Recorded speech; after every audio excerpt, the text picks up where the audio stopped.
Mik këtu është arkitekti Eppich që është bu thuajse I Kosovës.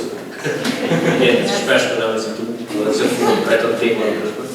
Po është arkitekt konservator, që mirët për restaurim, që që në tesa për në aspekt ekonomik. Për ndryshe e kemi shëntarin kryesor në projektin Reactive Foundation, që jenë të rrugjanë në përzërimin të bibliotekës kombëtare. Edhe e publikacinë në prezentu. Brad, floor is yours. Thanks everyone for being here. I know it's Friday evening at 9:30, so I'll make it quick and short. I'm an architect, but I'm a different type of architect. I'm a conservation architect, so I like to care for the past. And I loved the theme this year, which was Back to the Future. I liked that theme that if we don't care for the past, there will be no future. And if we don't have buildings of the past to inspire us, we'll be much poorer in the future. I work on a number of different things, but I would like to start with a question, which is, can really we place ourselves today or in the future without knowing the past? Now, I had this diagram on my office wall for a decade, and it's a diagram of all the different civilizations that come and go.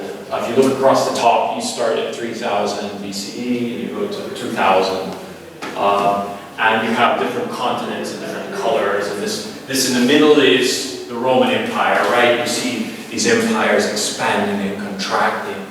And, you know, I was doing a lot of traveling, a lot of work all over the world, and I started to take photos and print the photos and pin them up on the board. Just as I visited places, it was kind of a different map. And even some of my projects that I worked on from time to time, I would put these on there, and I began to see patterns, and you realize that the past really influences everything we do as architects and design. One of my favorite buildings is Pompidou in Paris, and you can really easily see how the Gothic external architecture influenced the Pompidou Center. Of course, I am the pyramid, and we've already seen that one. And here's the library. But if we don't care for the past, we won't have it. And these civilizations, most of them are gone. They're gone. Roman Empire's gone. Byzantine Empire's gone. But what remains is their architecture. And I think that if we really want to care, and we really want to make good architecture, we have to care for the architecture that remains. So how do we care for that architecture that remains? I think, and I'm a bit biased because I'm an architect, but I think architecture is the most endearing monument of civilizations. And it defines who we are. And it's a message from the past. This is a quote from the Venice Charter, an important document created in the 1960s to help guide us in conservation of architecture. And it's our common responsibility, even architects who look into the future, to care about what's happening in the past. And it makes our lives richer. Architecture does that. Even architecture of the past. So I selected so how do we do that? How do we care for architecture of the past? I selected a few of my projects, 4 of my projects in different ways, in different themes, to show how we can care for the past. Well, the most obvious way is to actually physically intervene, which I worked on a project in Cyprus, Othello's Tower, and it was an actual intervention where we were replacing mortar and stone. Cyprus, as you know, is located in the Eastern Mediterranean. It was always the crossroads of civilizations, people coming and going from the Levant. It was a big Venetian colony for a long time, and then it was conquered by the Ottomans. And then it was given to the British because of the Suez Canal. So it was always a crossroads, so there was always rich architecture there. Unfortunately today, it was a mixed community between Turkish Cypriots, Greek Cypriots, and Maronites as well, a small percentage. But today it's divided right down the middle. Since the 1960s, really, there was an attempted coup by the Greek Cypriots because they wanted to join with Greece. The Turkish military intervened and invaded, and now it's divided down the middle with the United Nations in the middle. There's talks right now today in Geneva this week to try and resolve it. There's doubts that that will happen. There was a number of committees formed to help resolve this situation, one of which, the only one that works, is the Committee for Cultural Heritage. And it's a bi-communal committee, half Greek Cypriots, half Turkish Cypriots. And together with the United Nations Development Program, Partnership for the Future in Cyprus, with European Union funding, they decided to work on the conservation of Othello's tower. Made famous, of course, by Shakespeare. But Shakespeare actually didn't write about Famagusta. It's located in Famagusta. He didn't write about this particular tower. It was a tourism ploy in the early 20th century. But since then, it's gained this value and connection with Othello, with Shakespeare. So here's Famagusta, and here's the fortress in the middle. €1 million project, give or take 100,000. So it was in really bad shape. And I don't know if you can see this. These stones hanging on here. Between the survey and when we started our investigations, one arch fell, and then between our campaigns to Famagusta, another arch fell. So that gives you an idea of the precarious situation. You can see this arch here. Look, there's nothing holding it up. So it was really in a bad state. So we did preliminary investigations. You can see a lot of missing ashlar stones. The main problem is the stone itself. It's a sandstone, and as it came out of the quarry 500 years ago, it was already crap. So 500 years later, it's still crap. There's no control of water on the site. So water, I don't know, you young architects, water, #1 enemy. Water, #1 enemy. It was sitting on the roof. The water was sitting on the roof and percolating through the stone, taking little particles with it. It was also sitting in the water, and the capillary action of evaporation would also destroy the stone. So quite a rotten material to begin with. And this actually eased the situation. You know, nobody can blame someone else for what the Venetians did 500 years ago. Here's our team, made up of the European Union, United Nations Development Program, Partnership for the Future, contractors, and I'm in there somewhere. Yeah, here. Working on the project. One very interesting thing was that we uncovered the original 500-year-old Venetian drainage system. So we were trying to take water off the roof. We uncovered this with the archaeologist, and of course we said, let's reuse it, because we want to get that water off the roof. So as we uncovered it, we began to change our plans. And here's the final result: lime concrete, not Portland cement, concrete to direct the channel. And this is the sketch. I use computers, but the best tool in the world is on site is the pencil and a piece of paper, because I have 30 workmen waiting for my decision. So you have to really quickly make this, you have to pass it on to the project manager at UNDP, immediately get approval, and keep the workers moving, because it's a lot of money to keep workers idle. So kind of, I put this in there for my new Spanish friends. Quite a big success, and the project took about 15 months conservation work. It was about a year of studies and document preparation, prepared a lot of technical documents, specifications, and bills of quantity. Not the most exciting part of a project, the bill of quantity, but very important to set the budget, because always in the meetings, the project manager was, how much is this going to cost? That was her #1 question. So you always have to be kind of prepared for that.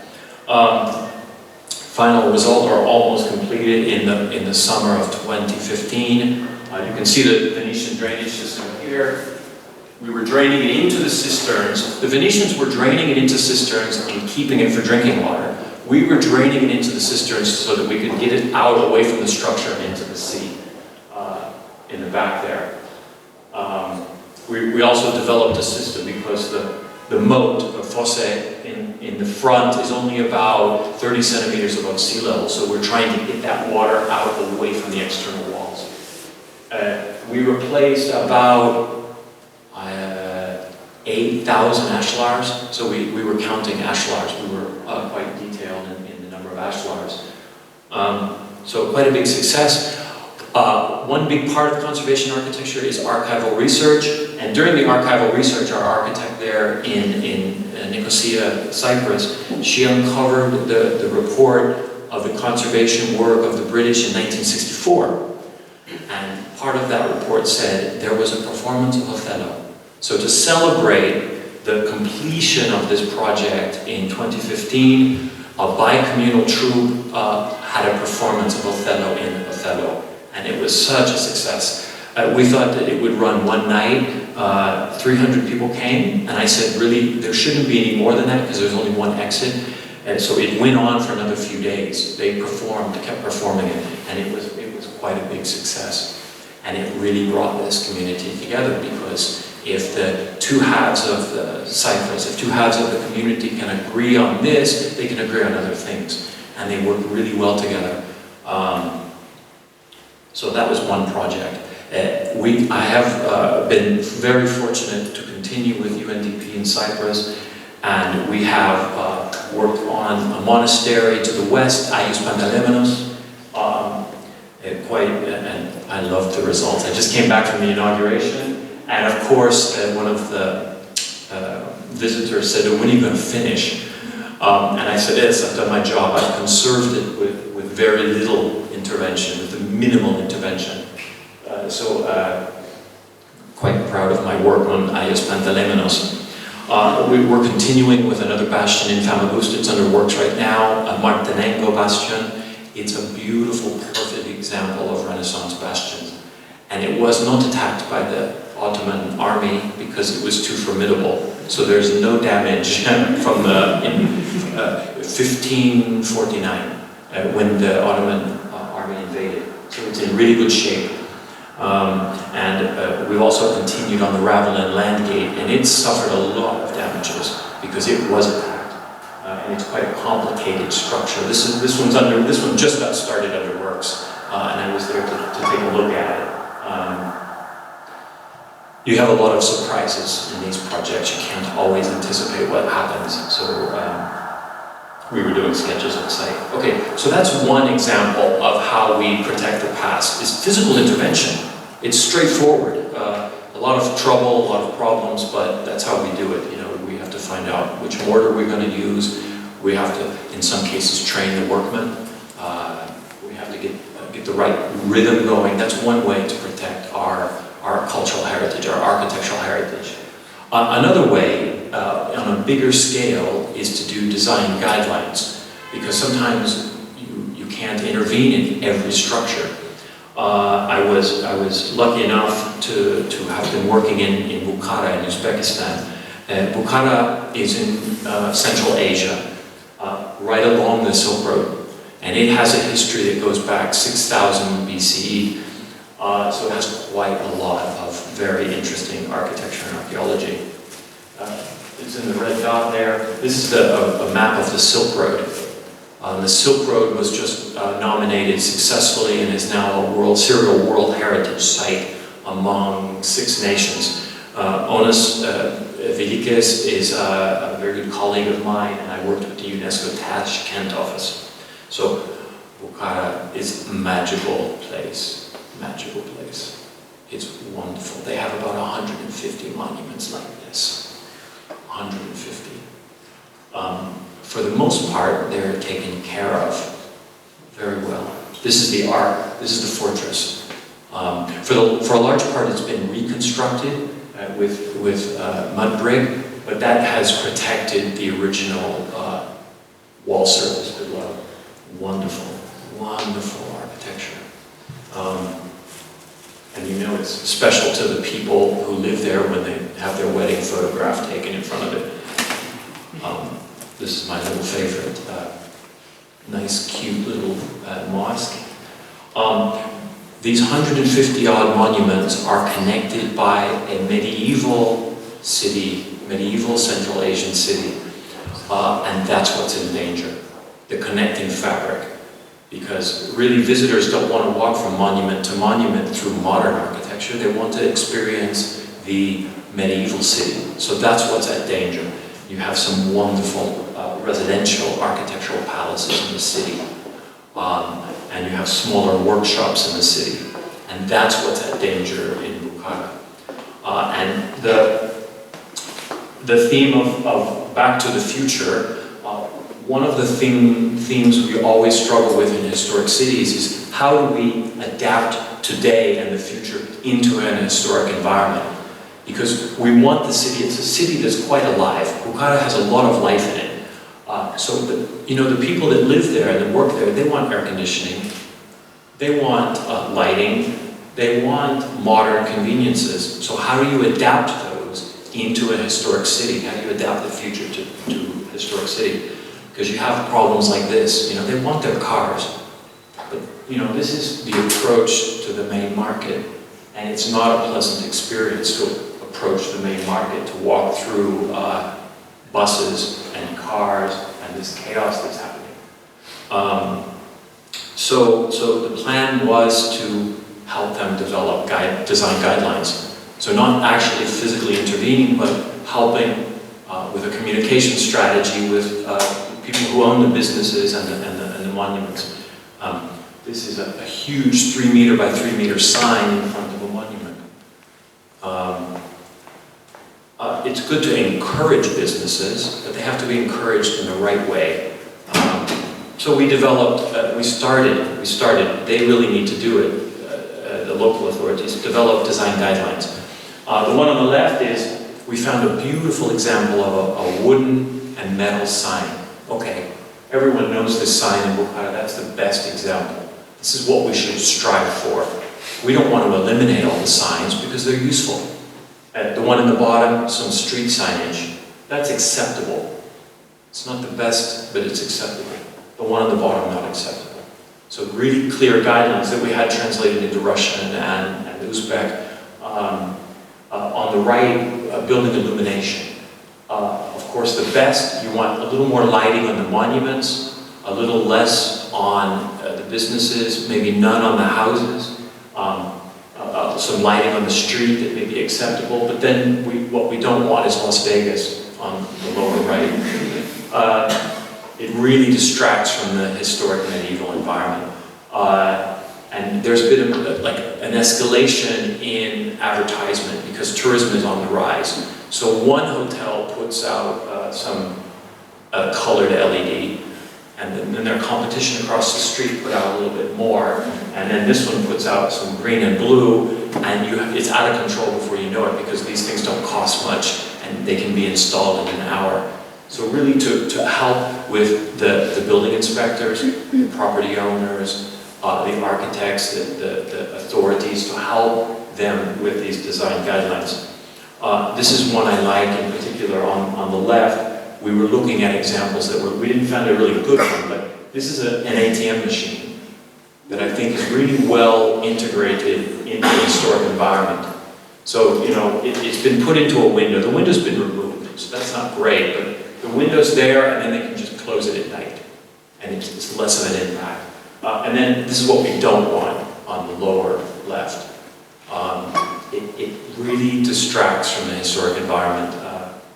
And then, of course, paving. Even some design guidelines about paving, to use traditional materials, not to use material that comes from another place, for example. This pavement on the right was a bit slippery even when it was wet. Yeah, we don't want mass manufactured tile or colored tile.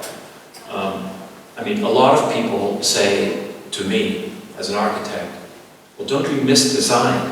And I say, no, I don't. There's a lot of design in historic architecture. It's more subtle. It's not nice curvy buildings and fantastic shapes, but it's still design. You have to look at what's there, interpret what's there, and then make your design.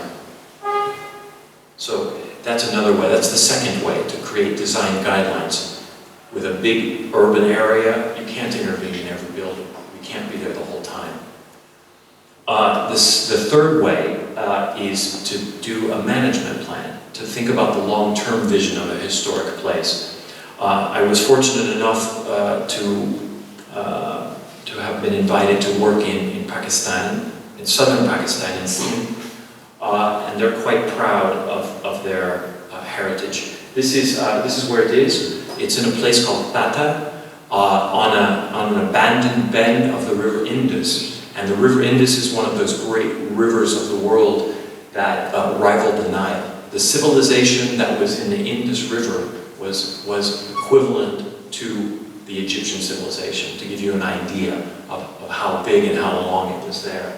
So there's this necropolis with about 1 million tombs just outside of Tata.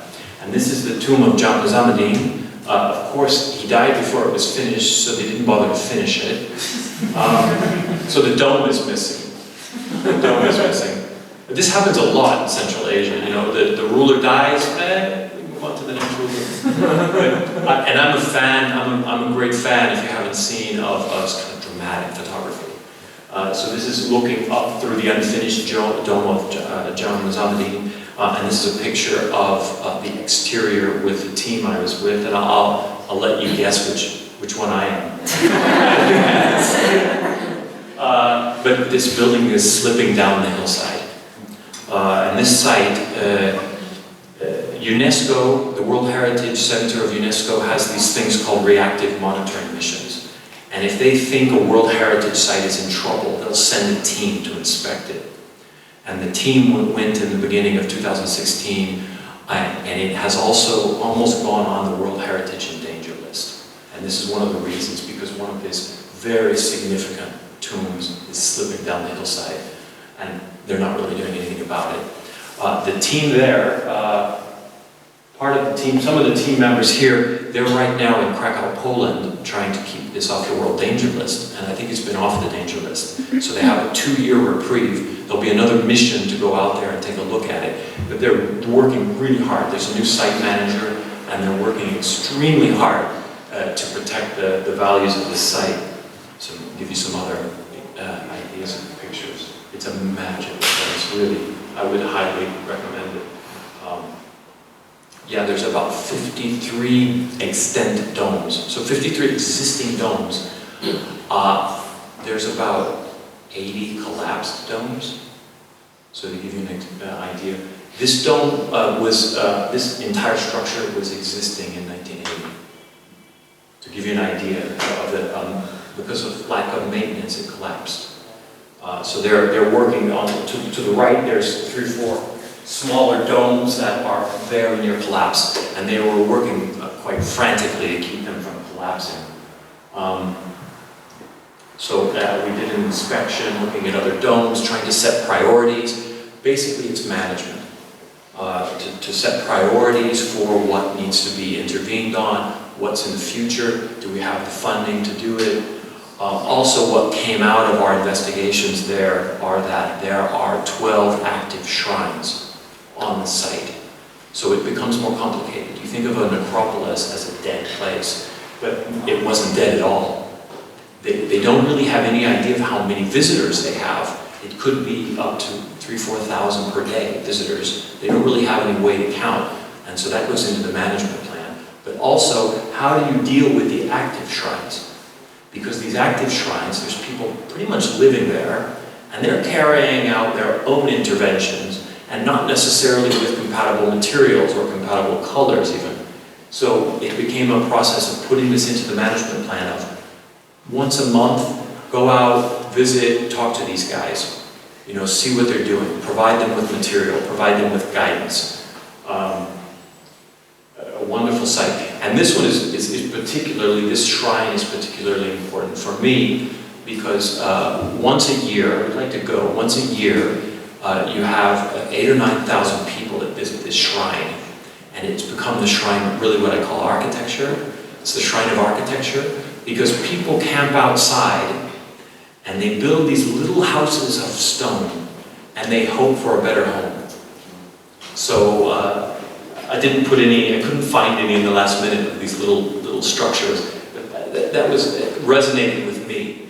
That they build these little homes and these little houses of stone and they pray and they hope that they'll have a better home.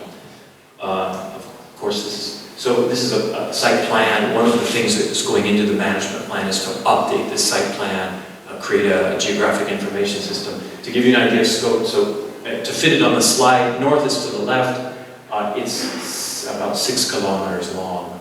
That gives you an idea of the extent of this size. So we could maybe choose 1 or 2 monuments and intervene, but it would take you years to catch up. We need to make some kind of priorities. We need to do some management. Which one is most significant? Which one is most at risk? And take those things and kind of decide where and what we need to intervene in. Even mundane things such as brush clearing. I was there during the brush clearing, and they cleared some of the brush, and of course they found monuments they didn't know they had. Beautiful, beautiful tombs. Of course, crack monitoring. We did a lot of installation of crack monitors because the soil is not really stable. In most places we use the cheap plastic crack monitor. What we've done is order some very highly sensitive crack monitors that will be installed. I hope to go back in November, December, that will monitor in real time the movement of the first building I showed you, Zamadine. And I think it measures to 1/100th of a millimeter in real time. So when we have this installed, it's going to be monitored to see if it's moving. It's moving. We know it's moving, but how much we don't know, or when it's moving we don't know. And what we want to do, what's very important, what I really stressed and we put in the management plan is that when there is an intervention, there's several interventions planned, like micropilings or other ways to keep this monument from slipping down the hill. We need to monitor it very carefully during the interventions. So if something does move, stop the work. So some crack monitors. We created an inventory system for architectural elements that have fallen off the structures and a way to make them an inventory, collect them, store them. Graffiti removal.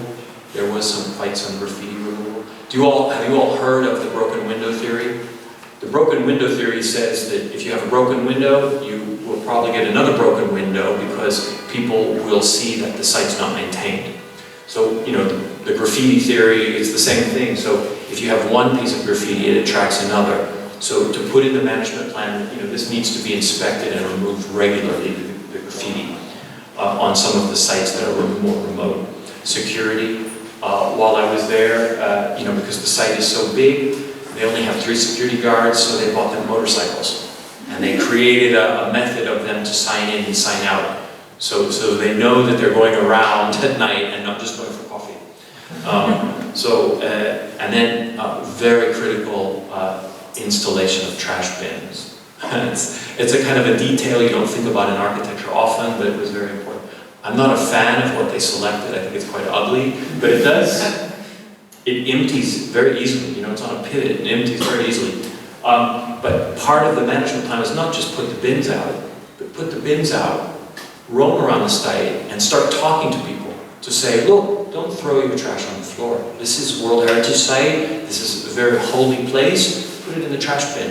And that made an impact. In the few weeks that I was there, we noticed improvement, just in a few weeks, just by talking to people.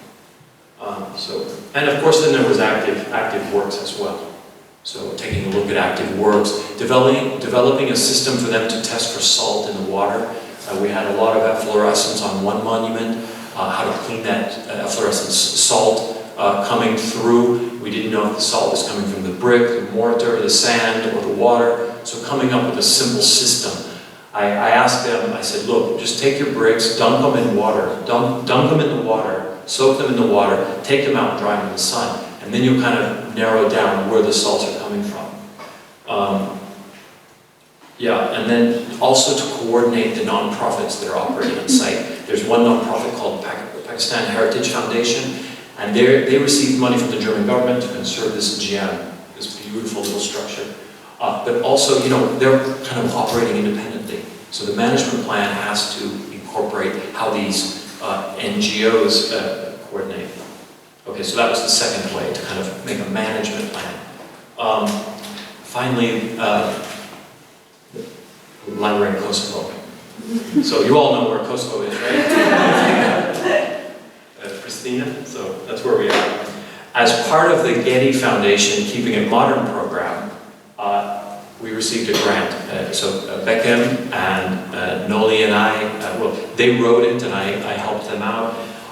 And they wrote a grant for the Getty Foundation, and I was really happy to hear that we won it.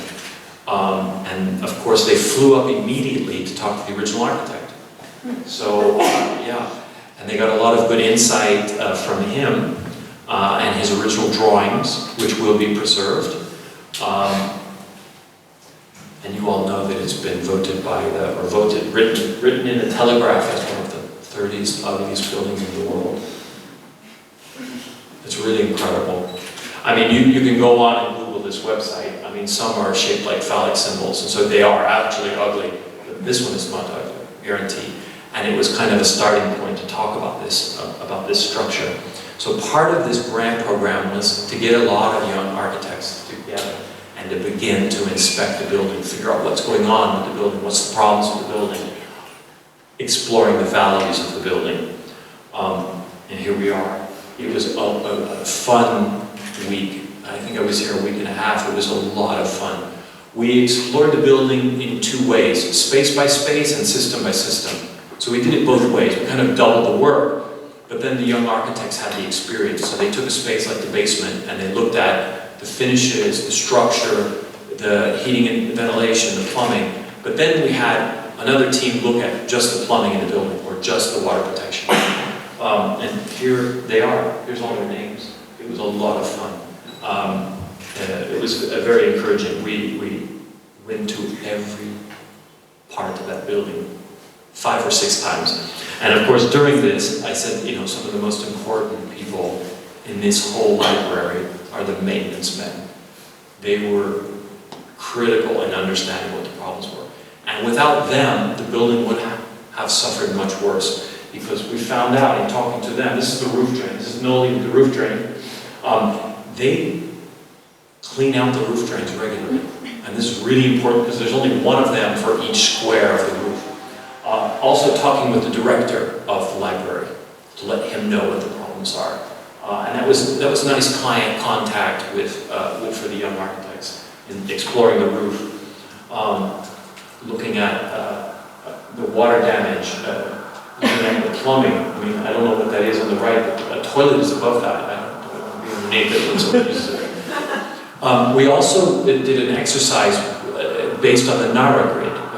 The Nara Declaration is a document that is recognized internationally that is to understand the significance of a place based on its values. So you take its values, you break them down, put them in a grid, and then you start to explore these things. So values such as aesthetic values. You know, is it really one of the ugliest buildings in the world? You know, let's look at the aesthetic values. Let's look at the historic values. And in doing this, we discovered a lot of things. Like it's the largest repository of printed material in Albania in Kosovo. It has documents from the Ottoman period written in Arabic. So a lot of social and scientific values that don't come out in a newspaper report. So we did this Nara grid to help us understand what these values were. And it's an exercise, very useful exercise, but it allows us to talk and communicate what these values are. And we can say to someone, if someone says it's the ugliest building in the world, I read it in the Telegraph, we can say, but it has other values. Quite a complicated system. I think Beckham and Noli's team have really taken on the task of capturing those existing documents and incorporating them. And all of this was represented into a report which we call a condition assessment, condition report.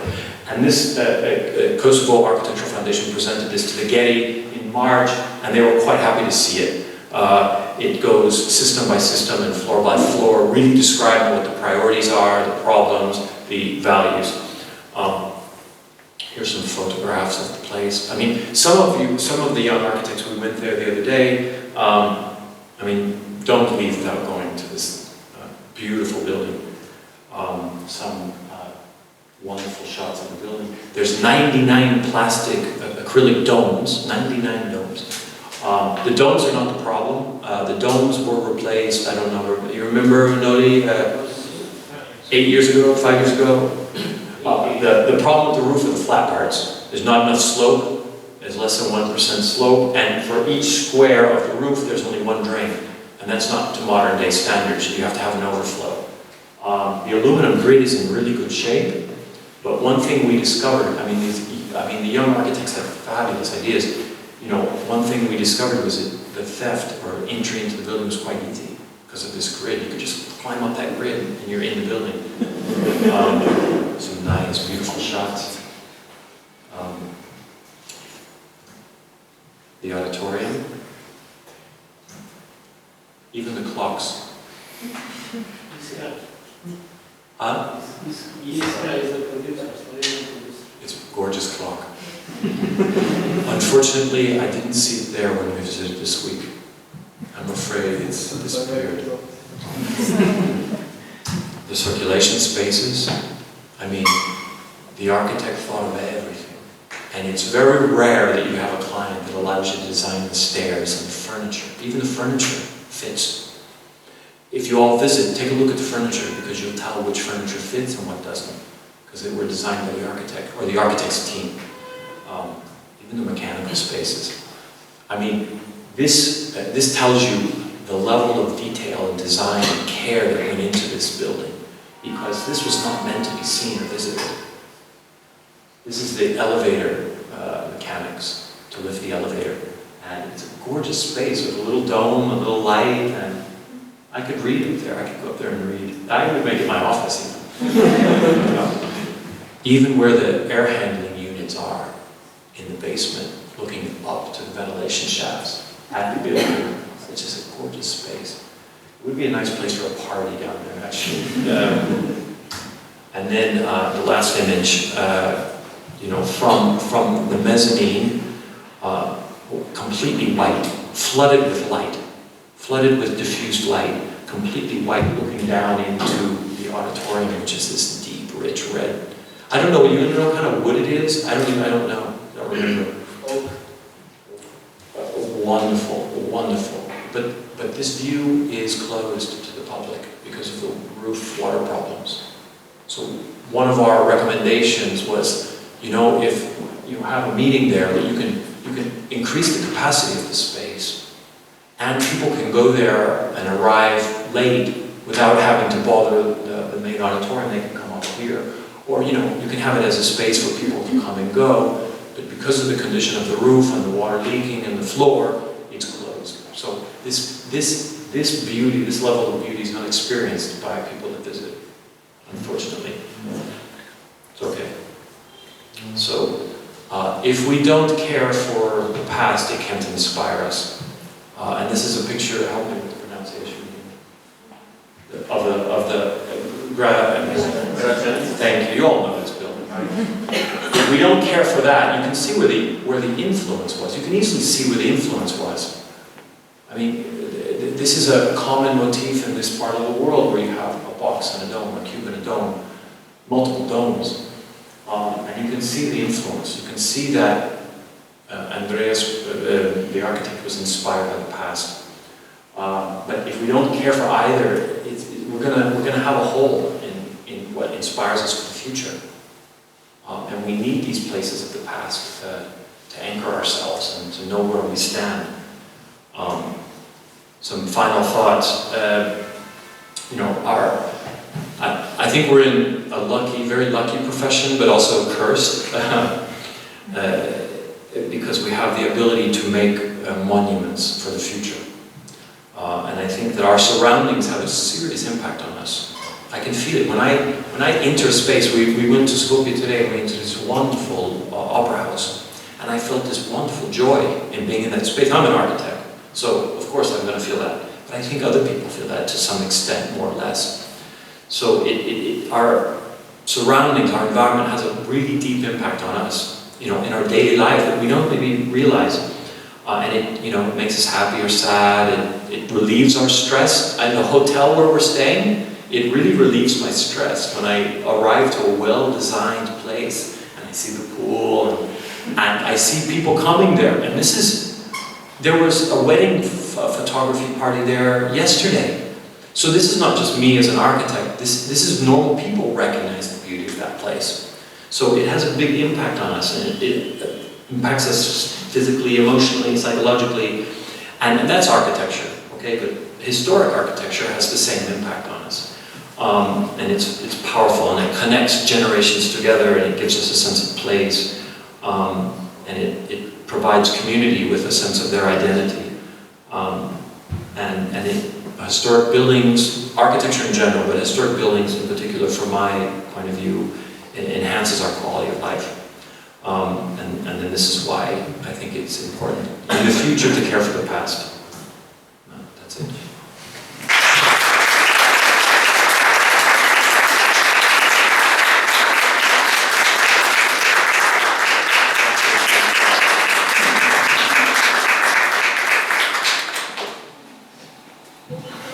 Any questions for Ran? And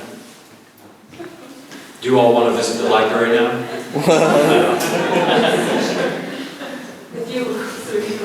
Yeah, well, we know all the problems. It's a bit of a curse to be an architect often, because sometimes this beauty that impacts us and we enjoy it, sometimes we're like, oh, what a beautiful space, but look, the roof's leaking over there, and the fire hydrants have not been recharged. I mean, a small story, as we were doing this, one of the things we looked at were fire hydrants, and they had expired. And we came back a month later, and they'd all been recharged.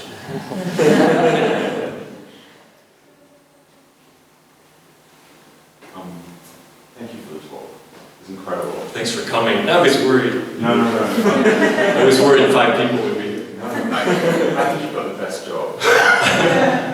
Thanks. Well, I was imagining a kind of parallel talk alongside the one that you're giving around all of the local economies and skills and craft that need to exist to keep these buildings maintained. And I was wondering if you could just say a few words about that and to what extent you see that as part of your project, because that seems like a really fascinating aspect of the work. It is. I mean,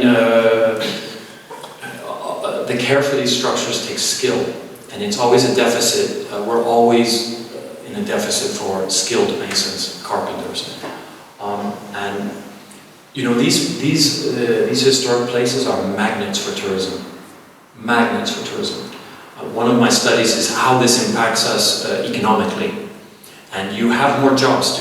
I think I've read some studies that for a modern building, maybe the library even, a modern building, you don't need any labor to really maintain it. You clean it, clean the windows, every 20 years replace the roof. But a historic building, you need 7 times more labor. So it's a good source of employment for craftsmen. I don't think we give enough respect to craftsmen. But the problem is the link between the tourism and the money that comes from tourism doesn't go to pay the craftsmen. And that's something I'm studying now. There's some examples that exist where it's self-financially sustainable. The walls of Dubrovnik are a very good example. They charge 11 or 12 euro to visit the walls of Dubrovnik. They have 1.1 million visitors last year. They're making serious money. But they're successful in that they capture that money, and 80% of it goes back to a continuous 40-year-long conservation project. So that's one model, but that's the minority. The same with the works of Gaudi in Barcelona. I just got an email today that the director for one of the works of Gaudi in Barcelona, they only receive about 350, maybe 400,000 visitors. It's completely self-sustainable because, and you can imagine the works of Gaudi, you all know Gaudi, they're very labor-intensive to maintain. But they managed to do it, and they managed to make a profit, enough so that they can hold free events and sponsor scholarships. So, but those are in the minority. I mean, what we have to do is for places like Prizren in the south, we have to create uses for these and connect them economically to the workmen and the architects.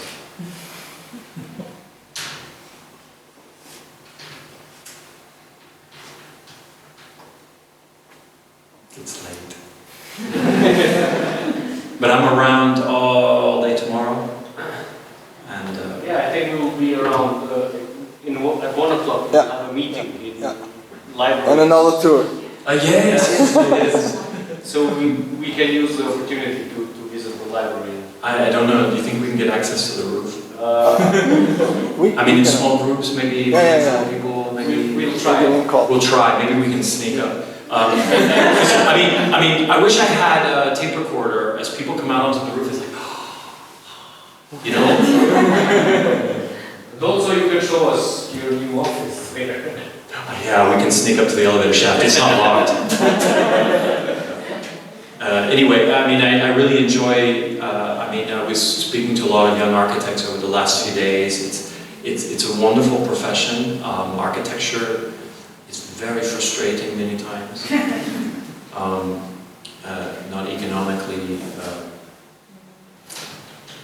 beneficial sometimes, But do you see yourself there, because you have moved from conservation to now to modern buildings, and what's next for you? Well, I mean, you have the same skills, whether it's the library or Othello's tower, from the 16th century. It's the same set of skills, understanding the values, understanding the materials, because every time, I mean, it's a big ramp up of it's a bit stressful at the beginning of the project because you really don't know what the materials are, so you have to do a lot of testing, investigations, archival research to get up to speed. But then there's a lot less design time.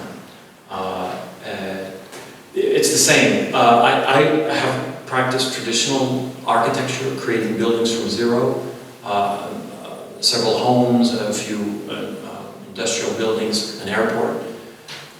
The worst was the airport. $33 million project. 31 million was concrete. So, well, I'm around. You can, we can talk. Thank you, Ren.